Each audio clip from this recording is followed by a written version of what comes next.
Hi there, Linda Berens here.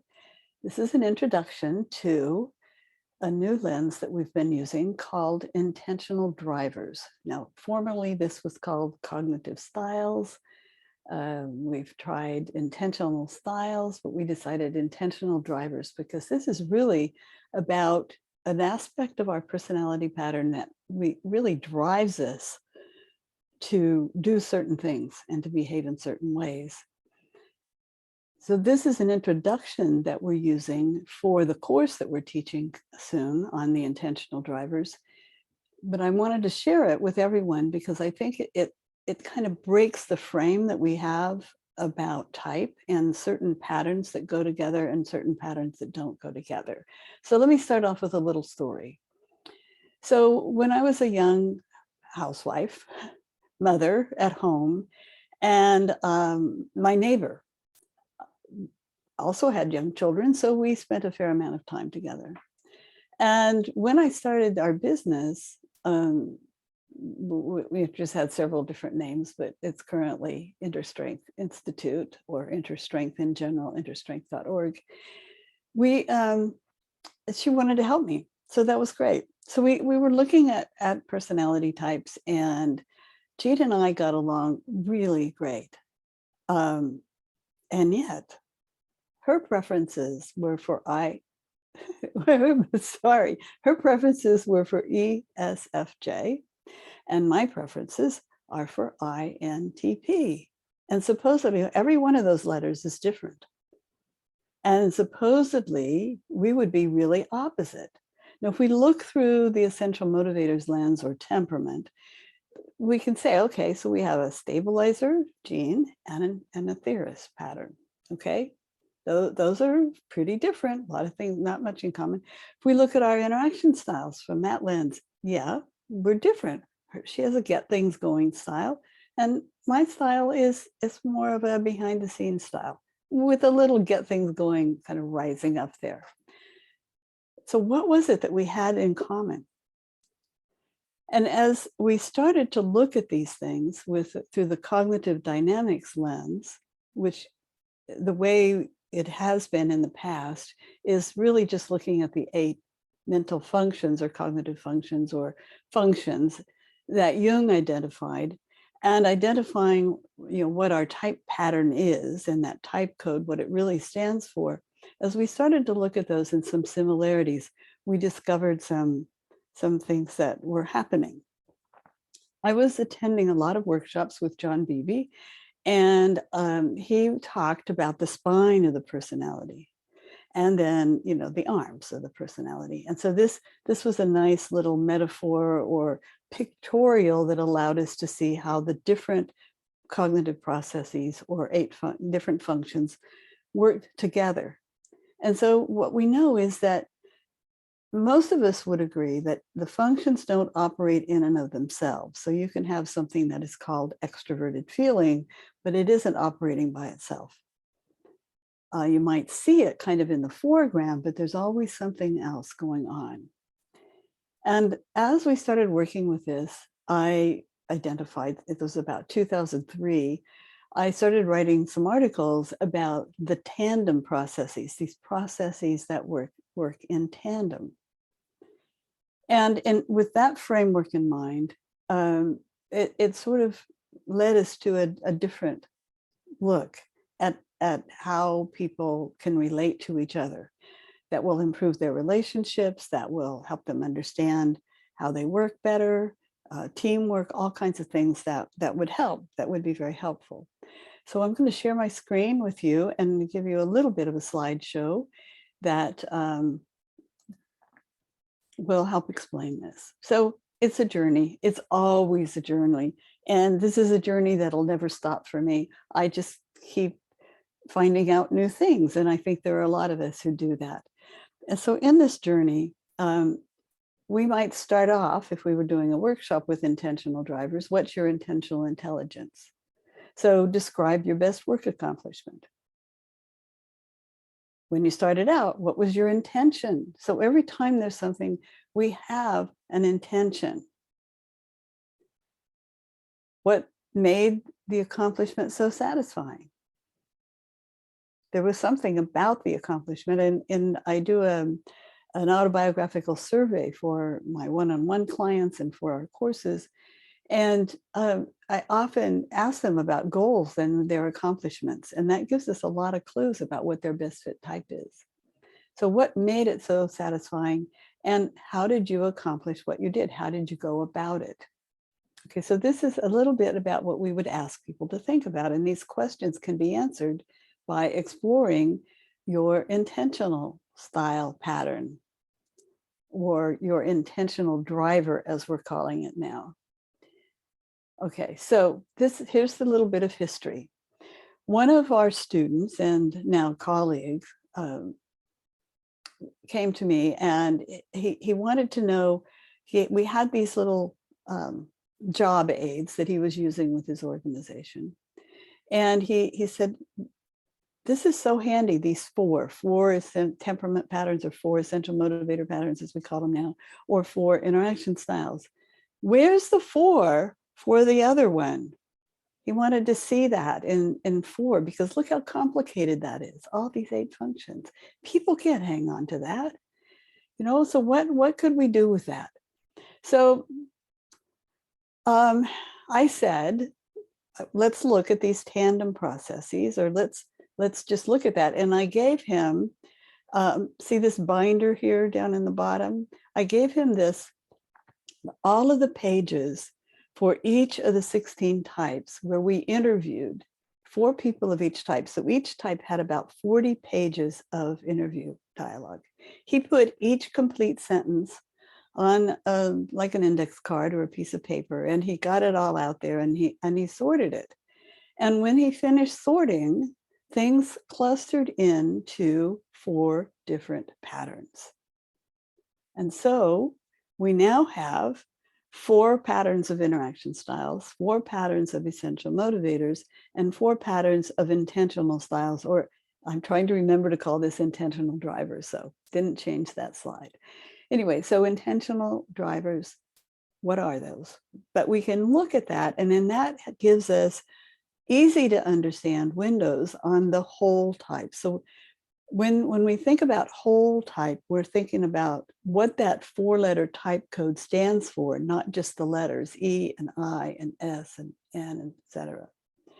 So we have these integrated models that each give us information about different aspects of our personality type. So how is interaction styles. Temperament or essential motivators is why, tells us why we do what we do. Interaction styles is more about our interactions and how we do what we do. And cognitive dynamics is what I would say was, well, it's what processes are using. But the dynamics don't operate all by themselves. So let's look at what we now call intentional drivers. Used to be cognitive styles, okay. And that really tells us what are we trying to accomplish? What is our intention? So this gives us these different lenses. Now, before we take a quick look at these 4 patterns, I want to talk to you about the importance of pattern. Living systems to understand a living system, we need to understand that they are in patterns. There aren't parts that get added up like a cake. I baked a cake this weekend, and I used a mix. I hate to admit that, but I put in this and some water and some eggs, baked it, had a cake, put some frosting on it, did a bit of decorating, actually turned it into a bunny cake, cut it up and stuff like that. So that's something that is constructed artificially. It was not organic. So things that are organic occur in patterns. So what are the patterns that can help us understand this rich complexity? So if we look at this, some people will say it's a bush, some people will say it's a tree. Well, it is. It's a very young tree. And the pattern of tree, what makes it a tree, is there's a trunk and a branching system and some way to exchange oxygen and CO2. Okay, so that's what a pattern is. Now, if we want to take a look at processes, what we discovered is we look at tandem processes that, like a tandem bicycle, There are two people, and the person in the front is steering, and the person in the back is helping power it along. And they work together, and they could go faster and farther and all kinds of fun things. So if we look at the 8 cognitive processes that Jung actually called them types, but I'm referring types to patterns. So the 8 Jungian cognitive processes, there are some of those that work in tandem. And so here's how one of the things that we discovered, that there are the awareness tandems. There are 2 of them. There's extroverted sensing, introverted sensing and extroverted intuiting work in tandem.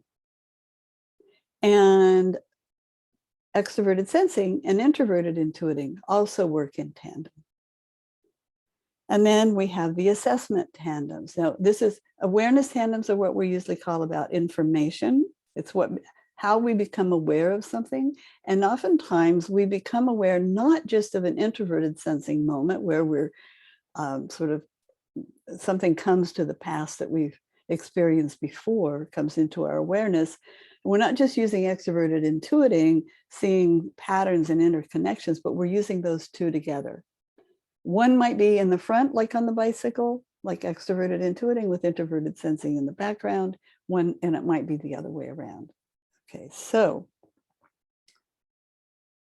we have assessment tandems, introverted thinking and extroverted feeling, and extroverted thinking and introverted feeling. So those processes likewise do seem to work together within these different patterns and within the pattern of our type patterns.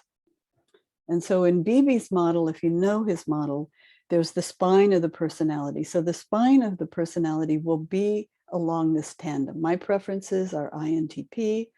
So my assessment tandem is introverted thinking with extroverted feeling and my aspirational role. And my awareness tandem is introverted sensing and extroverted intuiting, but introverted intuiting is more in the background. So the extroverted intuiting is out there, more in the foreground. Okay, so we have these. Where do they intersect? Where they intersect is these 4 intentional styles. So the intention is to either enhance something, to authenticate it, to customize something, or orchestrate it.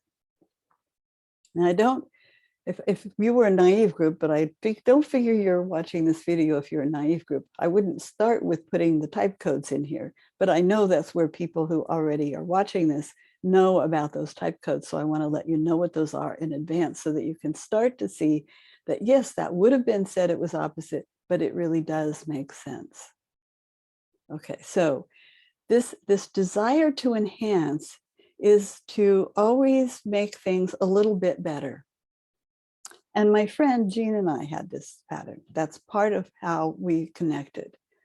Well, I guess I'm going to start with customizing. Okay, so customizing is to make things, to adapt things to fit the environment. And most people would say that ISTP and ENFJ would have nothing in common, but they do. Or that ESTP and ENFJ would have nothing in common, but they do. They want to customize things to fit the situation and adapt it to make it fit, to make it work for some particular situation.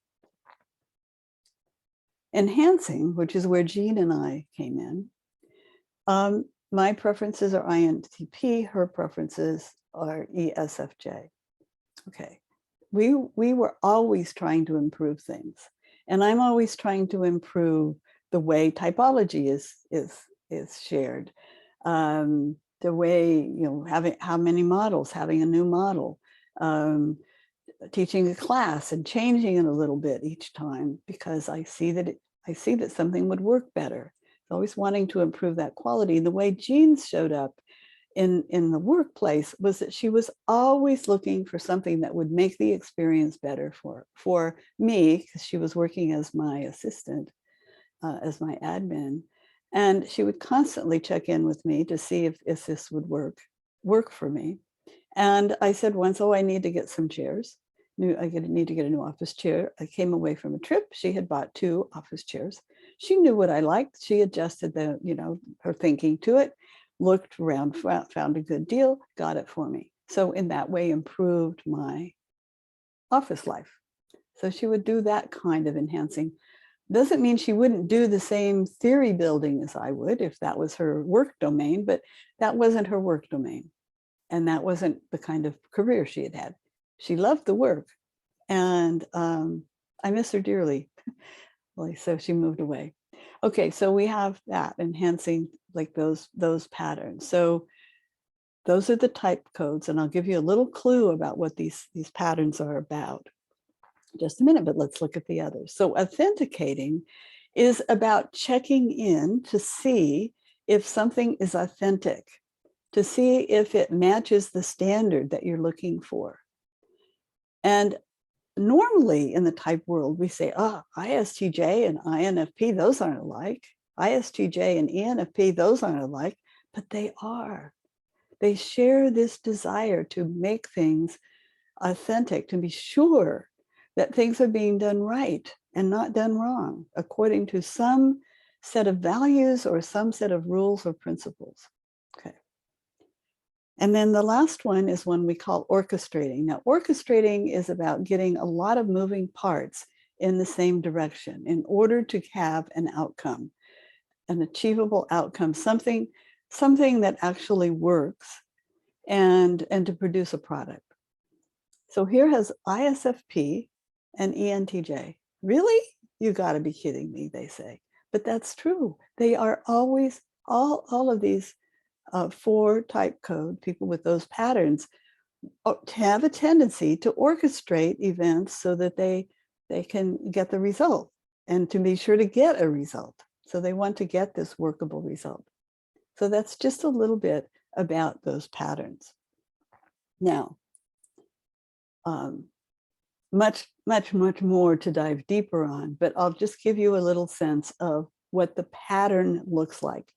I like using a figure for a pattern to see what the pattern is like. And so we thought about it, and we thought that really this is about a back of the mind kind of intention. It's not really in our awareness so much, but there is this intention, and it's compelling. So I put it in red.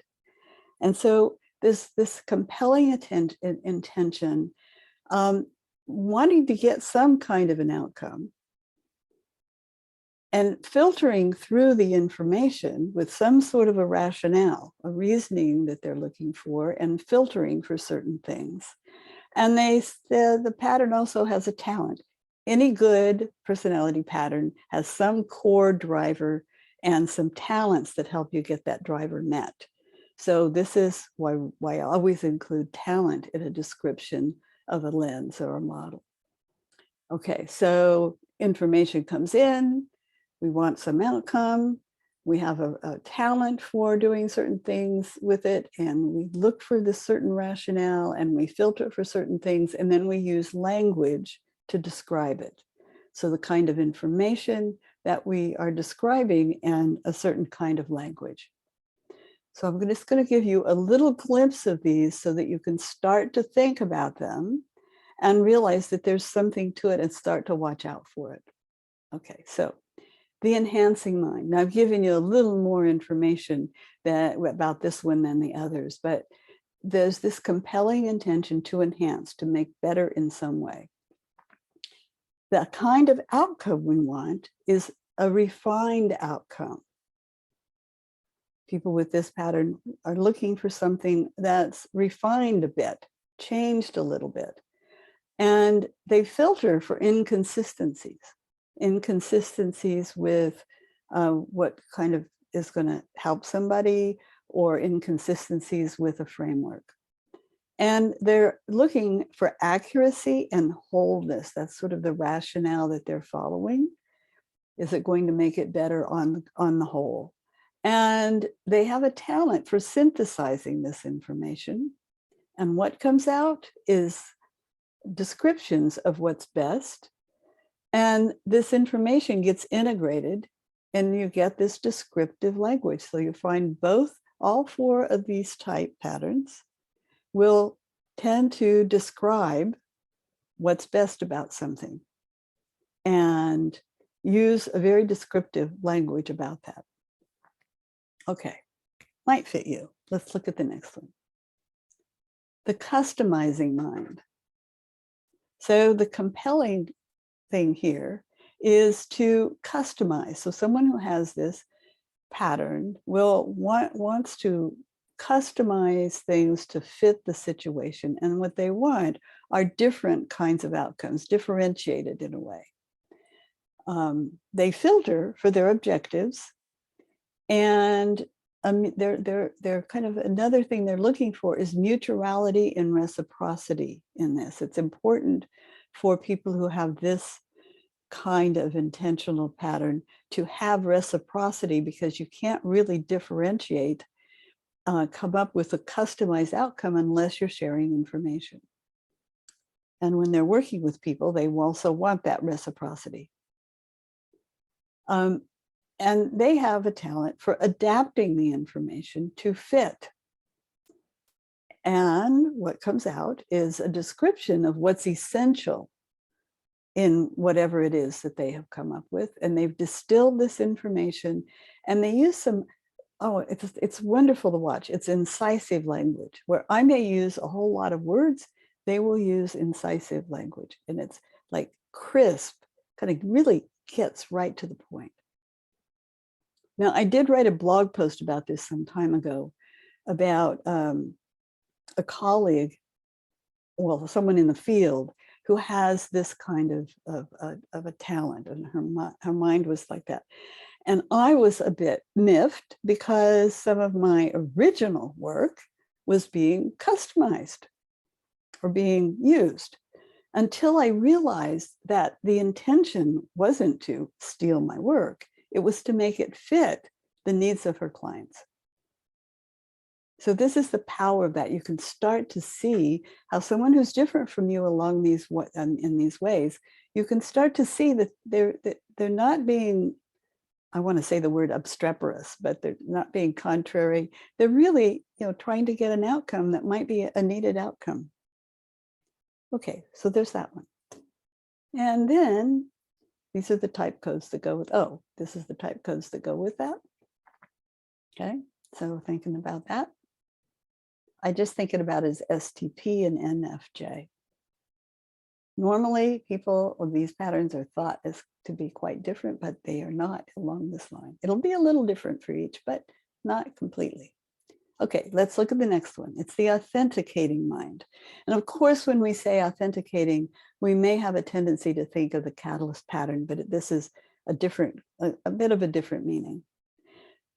So this compelling intention to authenticate, to verify things, and what they're wanting are outcomes that are valid for the situation, for the person, valid in terms of some universal value or some agreed upon rules or set of guidelines.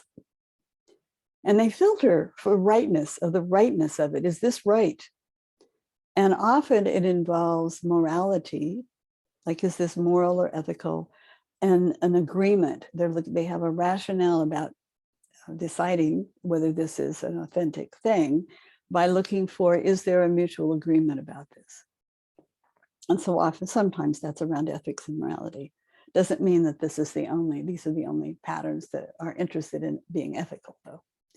Okay, so the talent then is for validating that information. It just automatically happens. They check it against the expected procedures or the values and what's really important.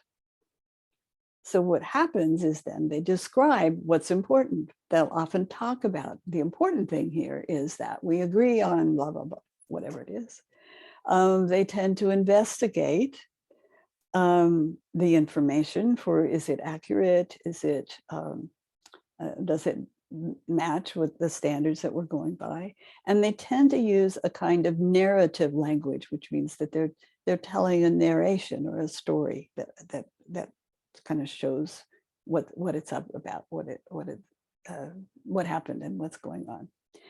So it's these type codes. STJ and NFP tend to have the authenticating mind. Okay, now, the last one, but not least, is the orchestrating mind. So I love the image of a director of an orchestra, which gets all of these moving parts going in sync in the way to get the best expression, the best outcome from the orchestra. So there is an compelling intention to orchestrate, and they want efficient outcomes so that you're not wasting a bunch of energy and you're getting exactly the right thing. When something is going on, they will filter for how persuasive is it, because in order to get outcomes, you have to persuade people to go along with getting that outcome. And their rationale for these things is the action and results. Is something going to happen with this? Are we going to get a result? Are we going to get a product? What is the action? What are the results? And the talent is for regulating information. There is so much information. If you listen to me, I will give you the whole story about something, which goes a lot with enhancing, because I have this sense of you need to know all of these details in order to make it better. If I'm working with someone who has a preference for this orchestrating, they're quite likely to wonder why I'm giving all that information. And then when they repeat it to get a result, they are going to regulate how much information gets given, just enough to get that persuasiveness and to describe what's effective. So in that way, they negotiate the information. It's like, there's this whole bunch of information, we're going to share this to get the result we want. And they use what we might call influential language. And the type codes that go with this one are SFP and NTJ. Blew my mind to figure this out. I really was amazed. And as I've watched with people I've had conflict with before, who had either SFP preferences or NTJ preferences, it is so easy for me to see how we were at odds around just the desire and the intention to orchestrate versus the desire to enhance. So this has helped resolve a whole lot of issues that didn't need to happen, actually, but unfortunately have happened. So I hope you found this interesting and helpful. I just invite you to kind of sit with it for a while. There are some articles on lindaberens.com under the resources that explain these things. I believe, well, we have a course coming up there, so there's almost always a course of some kind going on, but this, there is that. There will be, I believe we have a blog post or two on the interstrength.org website. So there's more information. Unfortunately, there's no book yet. We're working on that with a workbook for the course, and then we'll eventually get the same kind of descriptions that we have. But for now, just let it tease your mind and see what you can notice. And I hope you found this helpful and pleasurable. So thank you for listening.